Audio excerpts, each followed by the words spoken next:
Komitė sukurtas mokslininkų klinikiniais tyrimais patvirtintas poveikis. Namiko naudingųjų mikroorganizmų koncentratai tai kelias į sveikatą ir laimę.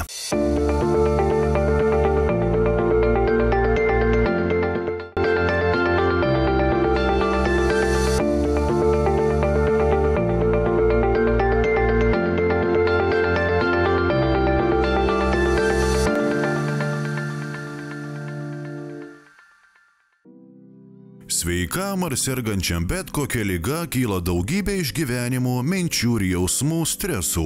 Menoterapija tai vienas iš psichologinės pagalbos būdų, kuris padeda spręsti kylančius sunkumus, prisideda prie ligos gydymo.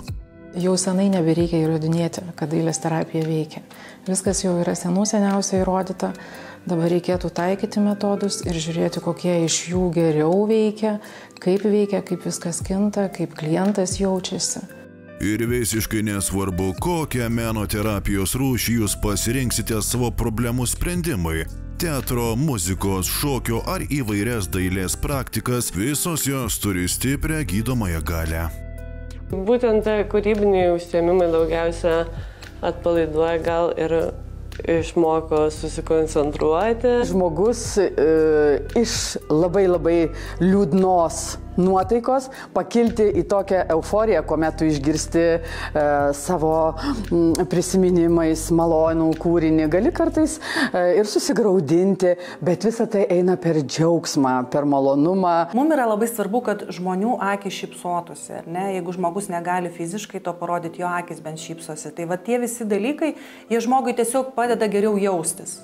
Jeigu jūs turite sunkumų ar išgirdote negailestingą diagnozę, neužsidarykite savyje su liūdesiu, pykčiu, kalte, nelikite vieni su skausmu, ieškokite savo mieste menų terapijos specialistų pagalbos ar junkitės į bendruomenės. Aišku, ne visi susiduria su ta aktyvia gal kūryba tokia kiekvieną dieną, tai labai sveika, net nebūtinai mūsų šitoms grupėms, su kuriam darom projektus, tai seniorai, neįgalieji ir panašiai, bet kokiam žmogui, aišku, sveika kūrybinė veikla ir padeda tiek atsipalaiduoti, tiek kalbant jau apie sveikatą, tai ten, pavyzdžiui, būtent lipdyme arba tapyboje, tai ta pati ir motorika, ir fokusas, koncentracija ir panašiai, tai susideda tiek ir fiziniai, tiek ir psichologiniai gal privalumai. Dailės terapeutės Renatos Pribušauskienės manymu, muzikos, dailės ar judesio terapija padeda be išimties visiems. Psichoemociniai susirgimai, tai čia didelė grupė. Tiek depresijos, nerimas, begalinė grupė. Yra, tarkim, situacijų dalykai, disfunkcinė šeima, skyrybos, netektis, visos trauminės patirtis ir visas spektras senatvinių, demencinių susirgymų, Alzheimeris. Onkologija tikrai turi savo vietą ir čia jau priklauso nuo pačio susirgymo. Jeigu, tarkim, mes turim kažkokios kūno dalies amputaciją, tai čia mes tikrai daug kalbėsim apie kūno savęs priėmimą po to. Tarkim, moteris po krūties operacijos. Kita tema yra egzistenciniai dalykai, savęs priėmimas, ligos priėmimas, savo ir šeimos santykios supratimas. Tai čia mes jau einam visai į kitą plotmę. Tai vėlgi priklauso nuo pačio susirgymo. Jeigu, tarkim, ateina sveikas, motyvuotas žmogus, tai galbūt su juo mes kalbėsim apie egzistencinius dalykus, apie abstrakčius dalykus daugiau. Kas liečia depresiją, tai mes turbūt kalbėsim daugiau apie resursą. O kas tu toks esi, o kas yra tavo širdis? Kas tenai gyvena, kokia jėga tave varo, kas tave skatina, koks yra tavo motyvas, kas tau padeda. Bet šitie visi resursiniai dalykai, jie yra labai svarbus sergančiam žmogui. Renginių mozaikos vadovė Laimutė Semėnienė tvirtina, kad jų nuo pirmo užsiėmimo pastebimi didžiuliai pokyčiai. Labai smagu stebėti atvykstančius žmonės į auditoriją. Tada labai smagu stebėti, kaip keičiasi proceso metu, kuomet mes pradedame kalbėti, kuomet mes pradedame kartu dainuoti. Dainuojame jų laikų dainas, tuomet jie gali prisijungti, jie gali kartu dainuoti, plyšauti, išsirėkti, o tai didžioji terapija, kuomet žmogus prisijungia kartu dainuoti. Kitas momentas momentas, mes kūrėme su jais pozityvius pasisakymus, palinkėjimus, reiškia skatiname jų galvas veikti, smegenų veiklą aktyviname. Tuomet mes su jais kartu judame pagal kiekvieno fizinės galimybės, reiškia galim rankytę pakelti, galim galvytę pakreipti. Be abejo, visada labai stipriai plojame. Plojimai skatina kraujotaką, gerina nuotaiką ir visada be galo gera matyti. Šokiai, taip, kartu su jais ir šokame, jeigu leidžia fizinės galimybės, būtinai šokame. Menų terapija ypač svarbi socialinį atotrūkį jaučiantiems globos namų gyventojams. Iš tiesų labai patenkinti esam ir labai džiaugiamės, kad pas mus atvyksta kuo įvairesnių žmonių ir vat, kai mūsų muzikos mozaika susitarėm šitam projektui, šitai muzikos terapijai, tai iš tiesų žmonės jau savaitę laiko laukia, jie kada čia tas bus su tokiu jauduliu. Šiandien buvo labai didelis jaudulys, ką apsirengti, kaip pasipuošti, juk tai vis dėlto neeilinis įvykis, tai nėra mūsų vedamas užimtumas, o tai yra jau svečiai kažkokie atvažiavę, tai labai tas netgi išjudina, vat iš karto žmogui duoda tos energijos impulsą. Dailės terapija padeda bet kokioje gyvenimo situacijoje, įsitikino menų studijos Artoteka keramikos kursų lankytoja Genovaitė. Bet koks darbas rankomis yra neapsakoma meditacija. Ir tas vidinis toksai nusiteikimas, augimas, raminimas vidaus ir proto. Ir žodžiu, netgi mūsų judesiai turi būti labai koncentruoti būtent molyje, kada tas švelnumas pereinantis iš rankų į molį ir visos formos tobulas gali atsirasti. Aš taip įsivaizduoju. Dailės terapija vienas iš būdų išreikšti, iškrauti emocijas, jausmus per spontanišką kūrybą. Šitie dalykai jie tikrai išlaisvina ir jie padeda, nes vis tiek pats metodas jisai remiasi kūryba. Kūryba čia yra esminis dalykas. Jinai atveria visą tai, kas yra viduj. Tai jeigu tuo metu, tuo momentu ir viduj yra skausmas, tai jinai kažkiek tą skausmą ir atveria. Bet ten yra tikrai daugiau negu vien tik tai skausmas. Ten yra ir daug džiaugsmo, ir meilės, ir pasitikėjimo, ir draugystės, ir šilumos. Mes labai turtingi esame visų kuo. Yra toksai transformacinis momentas, kada mes nupiešiam piešinį, reflektuojam, jį išsianalizuojam, pamatom, kur yra problema, kaip jinai patinka, mums nepatinka, koks santykis su ja. Ir tada mes bandom jį pakeisti. Mes piešinį galim perpiešti. Mes galim nusipiešti baimę ir ją suplėšyti. Mes galim daug dalykų padaryti. Tai vat, arba tarkim, jeigu naudojami yra molis, taktilika, tai mes čia viską minkom ir suminkom. Arba audiniai.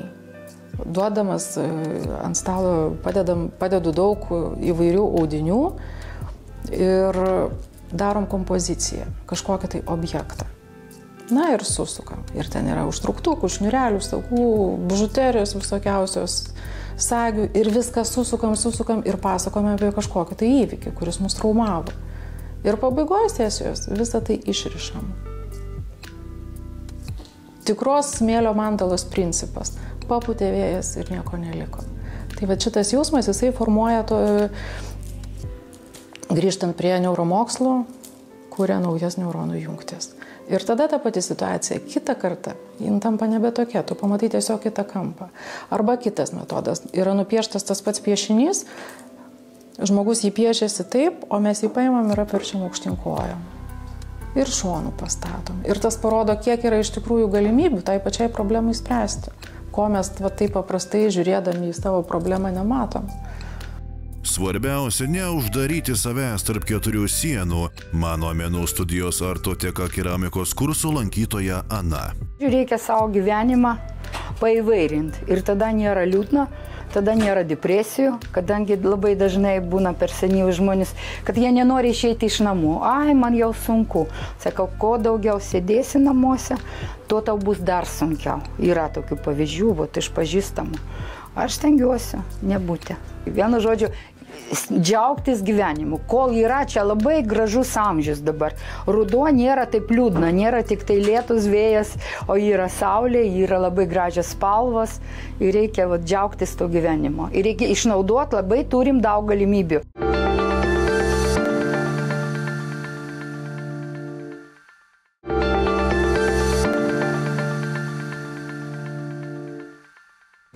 Ar verta panikuoti susidūrus su onkologinė liga ir kodėl tai, ką mes dedame į burną, gali lemti gyvenimo kokybę ar net gyvybę? Jokių simptomų man nebuvo. Aš jaučiausi sveika. Aš ėjau pagal programą pasitikrinti žarnyną. Ir tada pas mane iš karto jau rado 3 stadiją. Storosios žarnos vėžio diagnozė jau jinai nėra lygų mirties nuosprendžiui. Mes tikrai esam pakankamai pajėgus dar pakovoti. Iš tyrimų paimti duomenis, kadangi didelė dalis pacientų jie tiesiog nedavalgo. Kai yra skausmai, raižymas, tie ateina su mitybos nepakankamu. Žmogaus mitybos kokybė, raciono sudėties kokybė yra ypatingai svarbi. Vos keli paprasti gyvenimo įpročiai vardant sveikatos gali išgelbėti nuo mirties. Reikia tiesiog bent kartą per metus apsilankyti pas šeimos gydytoją, o atėjus tam tikram amžiui ir nepraleisti galimybių pasinaudoti vėžio prevencinėmis programomis, kurių išlaidas kompensuoja ligonių kasos. Vienos iš jų prevencinės storosios žarnos vėžio programos dėka šiandien kalbame su ponia Zita. Birželio mėnesį 15 man diagnozavo, kaip atėjau atsakymo pasiimti čia Jonavoj, gydytojas Giedrys. Jaunas gydytojas, viską jisai, ateikit, sako, Stankaitienė. Taip, žiūri mane išsigandęs, galvoju, kad čia jam pasidarė dabar tenais viską, galvoju, kame čia reikalas. Aš jums pasakysiu tokią naujieną, kokią, sakau. Jūs žinot, sako, pasiūmė 3 stadijos vėžys. Išėjau, atsisėdu į mašiną, vyras sako, kaip? Sakau, tai kaip tu galvoji, viskas gerai. Sakau, aišku, viskas gerai. Sakau, vėžį turiu 3 stadijos ir viskas gerai, kažką darysime. Aš pagalvojau, jeigu aš verksiu kiekvieną dieną, ar aš čia kankinsiu savo šeimą, ar ką, mano to geriau nebus. Ir tada kreipiausi į klinikas, papuoliau pas gerą chirurgą. Tai 2 kartus išoperavo, paskui buvo chemija ir buvo spindulinė. Ir turėjau 3 kartą operuoti, kadangi nesilaikė man ten tas viskas. Ir viskas gerai. Visgi moteris pripažįsta, kad ir šiandien patiria nemenką riziką ir kad gydymas ir sveikimas galės būti lengvesnis ir greitesnis, jei pagal prevencinę storosios žarnos vėžio programą ji būtų pasitikrinusi kur kas anksčiau. Lietuvoje, jeigu mes kalbame apie ankstyvą diagnostikos programą, tai visiems pacientam virš 50 metų yra siūlomas slapto kraujavimo testas išmatos. Jeigu jis yra kartojamas kas 2 metus, jeigu jis yra neigiamas, tai viskas tvarkoja, mes dar 2 metus, po 2 metų vėl jį kartojam.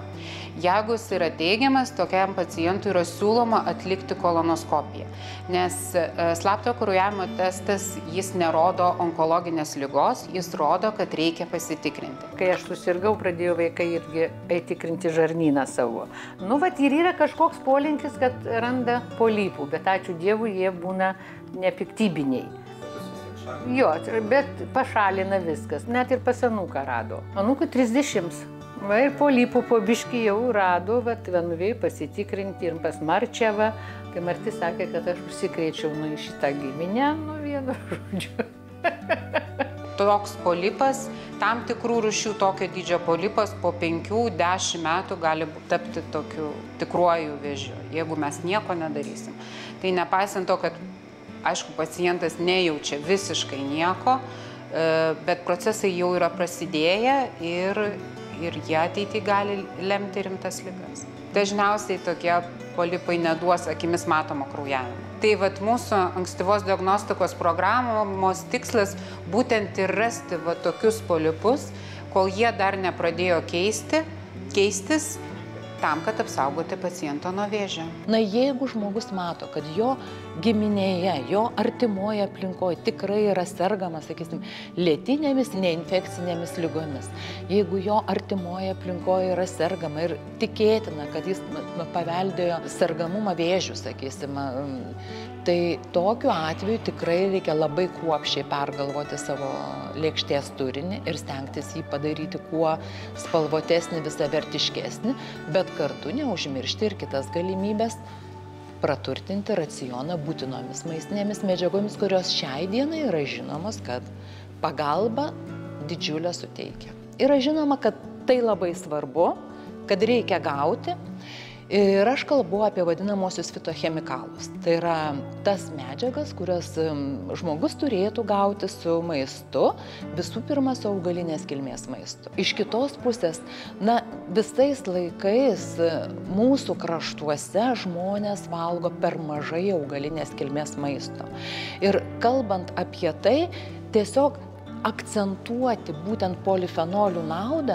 Polifenoliai, tai čia dabar tie būtent fitochemikalai, kurie yra ant bangos, jie tikrai yra stiprus antioksidantai. Gebėjimus sugaudyti tuos laisvuosius radikalus, tai yra mažinti tą oksidacinį stresą, gerinti lėtinio uždegimo situaciją žmogaus organizme. Jeigu mes valgysim įvairų maistą, valgysim gausiau augalinės kilmės maisto, o dar pridėsim, sakysim, polifenolių, tai tas apsisaugojimas tikrai įgaus didelę prasmę ir rizika lėtinių ligų, tarp jų ir minimų vėžinių susirgimų, tikrai ženkliai mažės.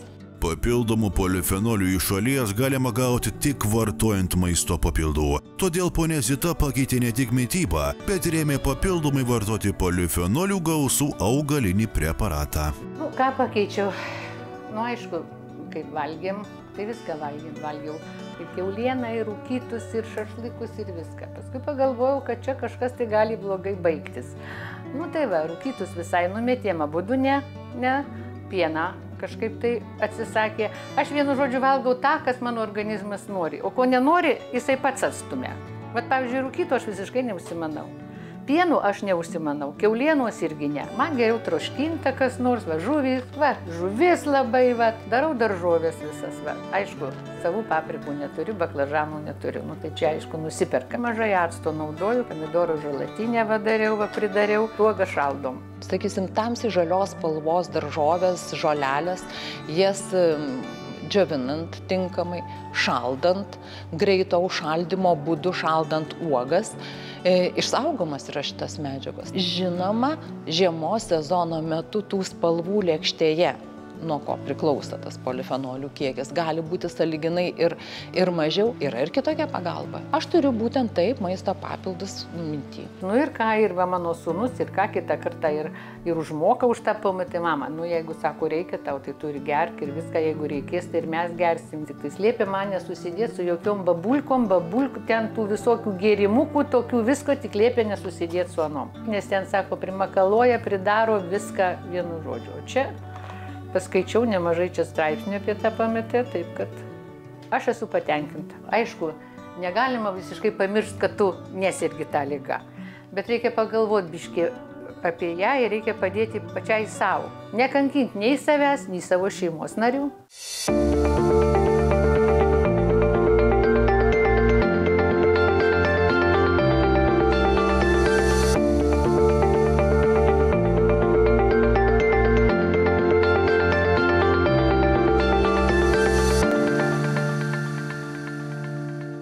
Pomitėjas sukurtas mokslininkų klinikiniais tyrimais patvirtintas poveikis. Namiko naudingųjų mikroorganizmų koncentratai tai kelias į sveikatą ir laimę.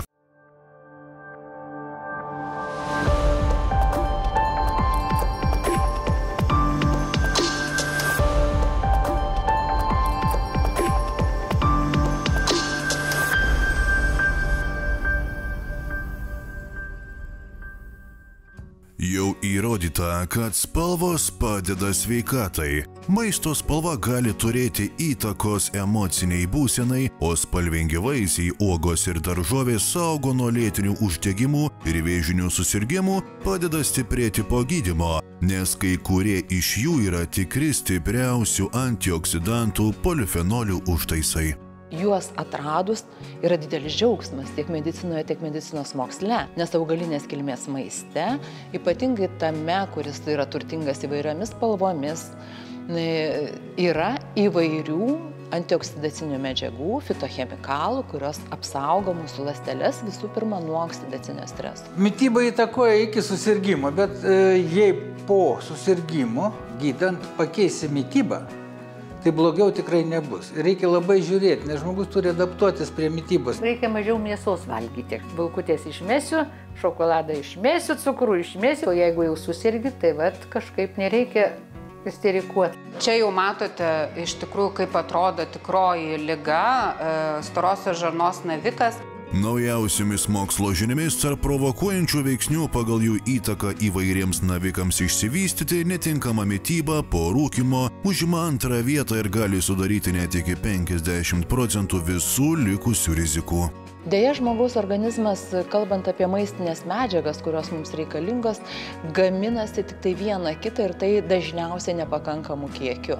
Taip kad tai yra tos medžiagos, kurias mes turim gauti iš išorės. Kalbant apie polifenolius, tai yra medžiagos, kurias mes turim gauti su maistu, su augalinės kilmės maistu. Išties daug studijų yra atliekama ta kryptimi ir taip, polifenoliai yra vieni iš stipresnių antioksidacinių medžiagų veikiančių žmogaus organizme. Perdozuoti. Čia yra labai svarbus dalykas. Perdozuoti polifenolių, sakysim, gaunamų, yra praktiškai neįmanoma ir jau žmogaus reikalas ieškoti savo kasdienybėje tos formos, kaip ta medžiaga pateks į jo organizmą. Štai kodėl Kembridžo universiteto mokslininkai vadovaujami profesoriaus Robert Thomas intensyviai ieškodami veiksmingiausių polifenolių derinio sukūrė ypač patikimą polifenolių kompleksą iš visadalių granatų, brokolių, ciberžolių ir žaliosios arbatos ir atliko vienintelį pasaulyje tyrimą, kuriuo įrodė itin veiksmingą šio komplekso priešvėžinį ir imuninį poveikį. Viską talpinę į vieną kapsulę, jie sukūrė maisto papildą Pomitė. Sakysim, žmogus serga žarnyno vėžys. Priklausomai nuo to, koksai taikomas vėžio gydymas, tai vėlgi gali pakeisti ir maistinių medžiagų įsisavinimą ir galimybę gauti su maistu tų maistinių medžiagų. Na ir tai jau toliau sekantis dalykas, tai yra būtent maisto papildų situacija. Galvoju, pabandysiu. Na ir aš užsisakiau. Ir nuo tos dienos kiekvieną dieną geriu po 2.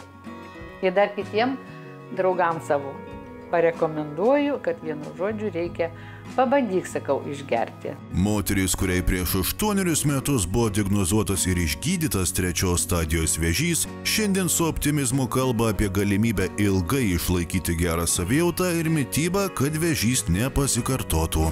Viskas bus gerai, sakau. Tai iš manęs visą laiką sakydavo, kodėl tu nepergyveni? O sakau, tai ko pergyventi? Ko pergyventi?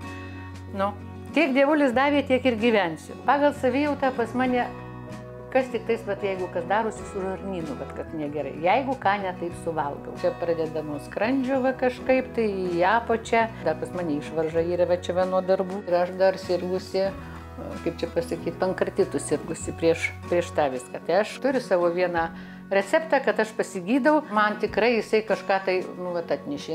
Aš, pavyzdžiui, gerai jaučiuosi su juo. Pas mane ir jėgų daugiau yra, ir viskas. Kaip malda man. Aš iš ryto pusryčius pavalgaus visą laiką ir paskui vakare aš išgeriu. Ir man čia kaip malda tokia. Ir aš jaučiuosi gerai. Aš jaučiuosi gerai po to pamate. Pavyzdžiui, vienas vyras, jisai, čia turiu tokie kaimiečiai, jis pas jį yra prostatos vėžys.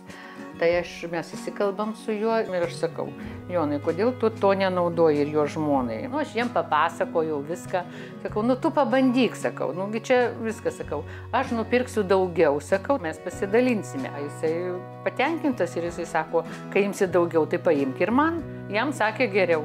Tai gal tikrai padeda. Iš tiesų, tai kalbant apie antioksidacinės medžiagas, tuos pačius polifenolius, tai jų reikšmė, kalbant apie onkologinę ligą, yra svarbi kiekviename etape. Jeigu mes matom, kad žmogus, pavyzdžiui, dažnai serga peršalimo ligomis, jeigu žmogus serga bet kokia lėtinė liga, ar tai bus cukrinis diabetas, ar tai bus nutukimas, ar tai bus širdies kraujagyslių ligos, jo organizmui visuomet reikia daugiau antioksidacinių medžiagų. Suabsoliutinimas to sveikatai palankaus maitinimosi yra nuostabu, bet ne visuomet realu. Yra ir kitokia pagalba. Tai tokiem pacientam papildai šiai dienai yra. Pomete šiuo atveju yra atliktas netoks mažas tyrimas. Tai yra turbūt vienintelis iš tų visų papildų, su kuriuo yra atlikti moksliniai darbai tyriamieji. Ir ten parodyta, kad yra efektas. Maisto papildą pomite iš daugybės polifenolių gausių granatų, brokolių, ciberžolių ir žaliosios arbatos ponia Zita po kelias kapsulės kasdien vartoja jau daug metų. Saugodamasi, kad storosios žarnos vėžys nepasikartotų, iš pradžių pabandžiusi kasdien pati gamintis augalinius valgius, kad reguliariai gautų pakankamą antioksidantų ir polifenolių kiekį, netrukus jis suprato, kad be tinkamai koncentruoto maisto papildo tai padaryti neįmanoma. Aha, galvoju vieną dalyką. Ar man čia gamintis pačiai, nes kadangi produktų tokių visokių yra, ir aš, suprantat, pabandžiau. Vieną dieną, antrą dieną, galvoju, kągi aš čia terliuosysiu. Tai to reikia, tai ano reikia, tai kad neprisviltų, tai kad tas viską makaluot reikia. Neprigaminsi, ne, kitą kartą tai brokolio trūksta. Aha, sakau, trūksta brokolio, tai kad dabar važiuosiu aš į parduotuvę to brokolio. Ir terliuotis, pusę dienos užsiima, ir nepadarysi to patiekalo visai savaitei. O čia klausykite, taip gerai, tabletę paimi, prarijai ir jautiesi gerai. Man atrodo, kad jisai tikrai padeda. Tai reikia mylėti save tokią ir padėti savo. Ir naudoti tą, kas mums priklauso. Pomete. Čia dar reikalingas, kad ir įsitikinimas. Ne taip, kad tu savaitę pagėriai, man čia niekas nesidaro. Vat aš 8 metus geriu ir aš patenkintai pasidarau kas pusę metų analizus visus, pasiskambinu gydytojui. O mano gydytojas Domas Vaitiekus pasako, šaunuolis Tankaitienė, taip ir toliau.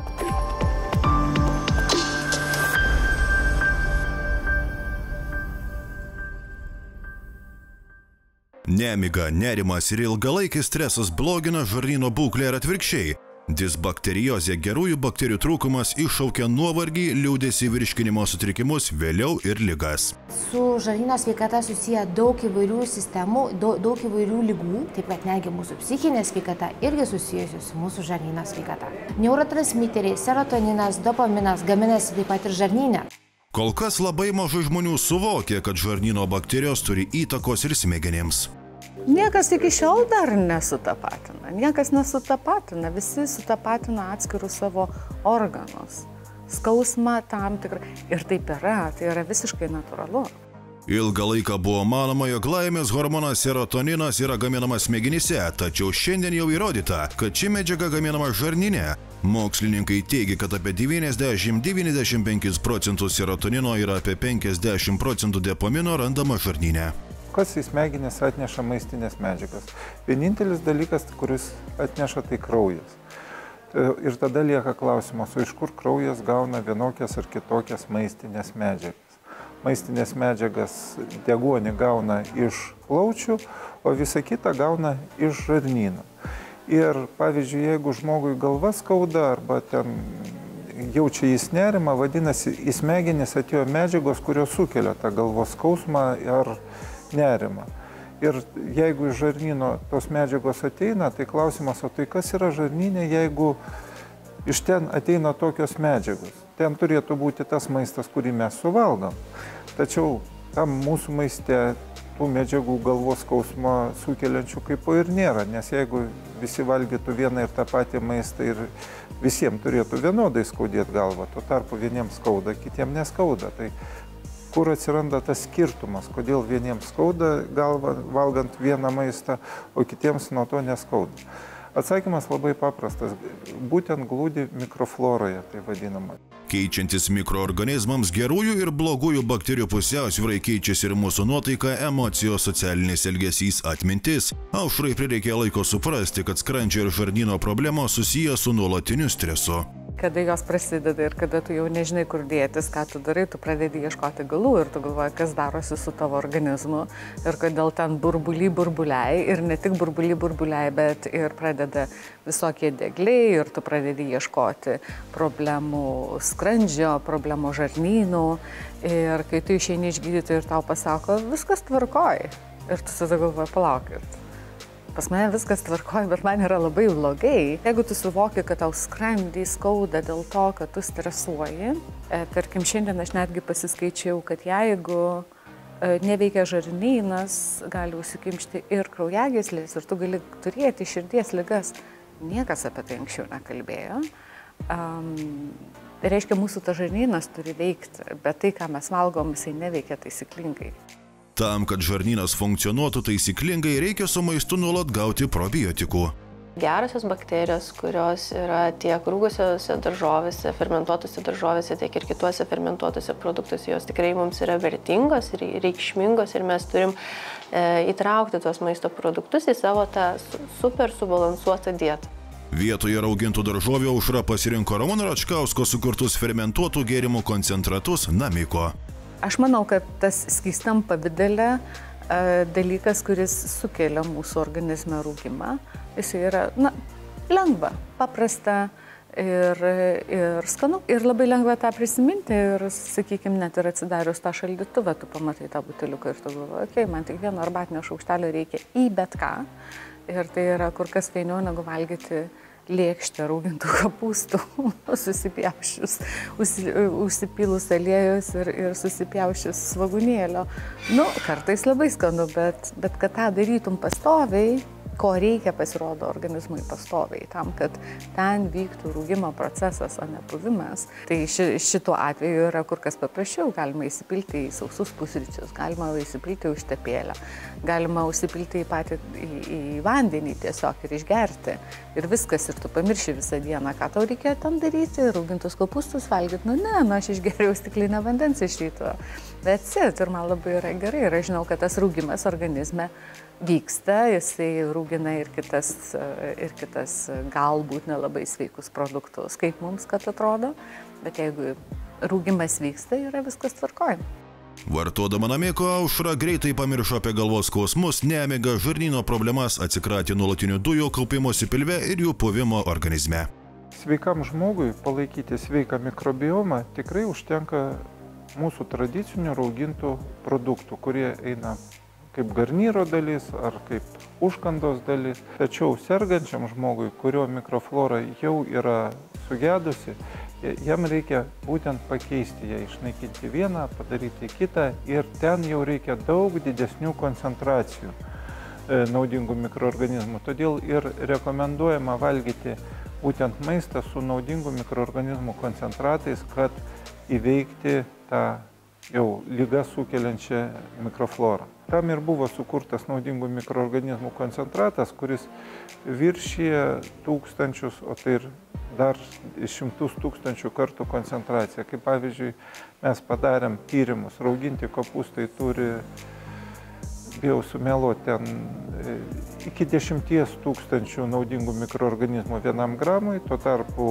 naudingų mikroorganizmų koncentratuose yra milijardai vienetų. Kada aš atsidarau šaldytuvę, randu tą Namiko produktą, aš galiu su juo labai įvairoviškai varijuoti. Tai aš galiu tiesiog įsipilti į vandenį, bet aš galiu įdėti ir į kažkokią tai savo gaminamą, kad ir kepamą blyną, šaukštelį įpilti. Ir jau aš žinau, kad tie angliavandeniai jau jie atsiradę mano organizme turės raugimo procesą. Tai, o ką jau kalbėti apie sriubas, apie visus skystus dalykus, kur tu gali tiesiog įlieti ir atsiranda tikrai toksai labai švelnus,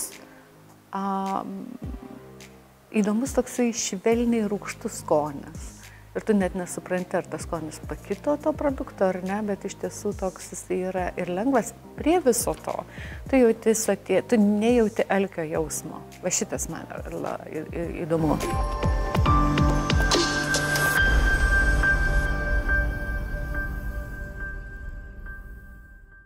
Jokia paslaptis, kad beveik visi mes esame patyrę traumų, pasibaigusių patyrimais, randais, mėlynėmis ar net lūžiais. Kažkas kentėja dėl virškinimo ar kitų organizmo sistemų uždegimų ar net susidūrė su onkologija. Vilnietė Lina prisipažįsta, kad kartas nuo karto jai koją pakiša gyvenimo būdas. Aš gyvenu labai aktyvų gyvenimą ir sportuoti, ir važinėti su paspirtuku. Aš vis dar, kai aktyviai kažką veikiu, aš vis jaučiuosi, kad esu jauna, nors iš tiesų jau 50. Aš esu kerėpla, apsigimusi. Galiu stuktelt, galiu bumtelt ir esu ir kritusi su paspirtuku. Taip stiprokai, nereikėjo netgi greičio tam, kad nukristi ir mėlynės buvo labai stiprios. Ir sumušimai dideli ir skausmingi, teko kreiptis pas vaistininkę pagalbos. Apart tų tepalų, kuriuos geriau imat, pavyzdžiui, dar rekomendavo ir preparatą Bromelainą, kuris yra pagamintas iš ananasų stiebų ir vidinės šerdies. Tai yra tam tikras fermentas. Tad kasgi tie paslaptingieji fermentai, dar kitaip vadinami enzimai, kodėl ir kada jais reikia papildyti organizmą, juk mūsų kūnuose jų irgi yra? Kiekvienas gyvas organizmas turi fermentus ir jie dalyvauja medžiagų apykaitoje, organizuoja katabolinius procesus, anabolinius procesus, reiškia sintezės, skilimo procesus. Praktiškai už mūsų sveikatą yra atsakingi fermentai. Vieni ar kiti, bet tai yra jų daugybė ir jie turi savo vaidmenį, savo nišą. Enzimai tai yra, kitaip sakant, fermentai. Tai yra baltyminės medžiagos, kurios susidaro iš amino rūgščių tam tikros sekos ir kurios turi biologiškai aktyvizuojantį poveikį įvairiom biocheminiam reakcijom. Ir ta savybė yra pasinaudojama, kada organizmui su amžiumi, sakykime, gali trūkti kai kurių enzimų arba tiesiog trūksta to biocheminio aktyvumo, kad ląstelė susidorotų su jai priskirtomis funkcijomis. Enzimų, kada aktyvumas nepakankamas, tai ląstelė pradeda greičiau senėti. Jinai negali pašalinti tų baltyminių molekulių, kurios yra dėl senatvės arba dėl sutrikusios ląstelės sintezės mechanizmų. Gali atsirasti blogos struktūros baltymų. Uždegimas tai yra būtent ta būsena, kada organizmas mobilizuoja savo jėgas siekiant apsiginti nuo kokio nors žalojančio agento. Tai gali būti arba traumos atveju, kada yra struktūriškai pažeista audinys, gali būti infekcinės kilmės uždegimas, gali būti imunologinės kilmės uždegimas. Tai ir kvėpavimo sistemos ligos, ir urogenitalinės ligos, situacijos po operacijų, po chirurgijos, visa traumų erdvė ir aišku ta pati onkologija, nes yra sakoma, kad vėžys, auglys tai yra lėtinio uždegimo rezultatas. Enzimai gali padėti greičiau visą tą, sakykime, pažeistą, morfologiškai pažeistą struktūrą atstatyti. Dėl to sumažėja pabrinkimas, sumažėja edema. Ir gydymo procesas pasidaro žymiai greitesnis. Kaip palaikyti pakankamai budrų imunitetą yra koncentruotesnių vaistinių preparatų. Įdomu tai, kad tie fermentai, būdami augaluose, atlieka labai panašų vaidmenį kaip įvardintos kaspazės fermentai, kurie egzistuoja mūsų viduje, mūsų organizme. Augalinės kilmės fermentai. Tai yra bromelainas, kurį mes galime aptikti ananasų stiebuose, vaisiuose. Mums, pavyzdžiui, reiktų suvalgyti 3,5 kg ananasų, norint gauti vienos tabletės fermentų kiekį, koncentraciją. Taigi, kartais, kada sakom, kad naudinga valgyti vaisius, tikra tiesa, gaunam ten ir kitų medžiagų, bet yra tam tikra koncentracija, kuri yra specialių technologijų pagalba išgaunama ir, aišku, yra tiksli ir veikli. Ananasas ne tik tai vaisius ir tai ne tik tai sultis, bet pasirodo, prieš 26 metus mano sūnus pradėjo labai stipriai sirgti. Nuolatos kartojosi plaučių uždegimai ir bronchitai, viršutinių kvėpavimo takų ligos jį kamavo. Ir man tada rekomendavo viena kaimynė, sako, tu duok jam gerti ananasų sulčių, tikrai jo sveikimo procesas pagreitėjo. Jeigu dabar mano sūnui būtų tiek pat metų ir būtų buvusios tokios galimybės maisto papildų, kokias mes turime dabar, aš tikrai pasirinkčiau šį produktą, Bromelainą, prancūzų įmonės, teko tvarkyti namus ir taip jau nutiko, kad užlipusi ant batų dėžės valydama lubas, aš slydau ir labai stipriai pasitempiau raiščius. Vaistininkės paprašiau, kokių nors papildomų dar galėtų patarti preparatų. Ji man rekomendavo bromelainą. Aš dar radau informacijos internete, kad yra toks preparatas bromelainas. Ir jį įsigėjau, nusipirkau. Per tą laiką, kol gydžiausi koją, teko riešo kanalo sindromas buvo ir teko operuoti. Man labai padėjo, kad kai gėriau bromelainą po raiščių patempimo, aš jį tuo pačiu gėriau ir po atliktas operacijos. Tai dabar galiu tikrai parodyti, labai gražiai sugijau. Aš labai mėgstu ananasų sultis, bet nemanau, kad aš galėčiau kiekvieną dieną, mėnesį ar 2 ar 3 mėnesius gerti tokį kiekį sulčių ir valgyti pačius ananasus, kad gauti tokį gerą poveikį, kokį galiu gauti vartodama šį preparatą bromelainą. Dinvėjo bromelainą rekomenduojama vartoti žmonėms sergantiems lėtinėmis ligomis, tokiomis kaip širdies ir kraujagyslių, onkologinėmis, virškinimo trakto ligomis. Tiems, kas nori sustiprinti imunitetą, patiriantiems įvairių traumų, enzimai išgryninami iš natūralių produktų. Pavyzdžiui, fermentas bromelainas yra išgaunamas iš ananasų, neutralizuoja uždegiminės medžiagas, stimuliuoja imuninę sistemą ir pagreitina natūralią uždegimo eigą. Padeda greičiau atsinaujinti pažeistoms ląstelėms, gerina kraujotaką ir audinių aprūpinimą deguonimi. Padeda mažinti skausmą ir patinimą. Pagerina antibiotikų poveikį, todėl sparčiau sveikstama. Dinvėjo bromelainas gaminamas prancūzų laboratorijoje. Maisto papildą dinvėjo bromelainą rekomenduojama vartoti nuo 1 iki 3 kapsulių per dieną, užgeriant vandeniu. Dar yra sakoma, kad bromelainas yra jaunystės eliksyras, todėl mūsų ląstelės skatina regeneraciją. Labai įdomiu būdu praradau 8 kilogramus. Man nukrito svoris, be jokių kažkokių ypatingų dietų. Būtent nereikalingus riebalus organizme bromelainas pašalina. Poveikis yra labai platus.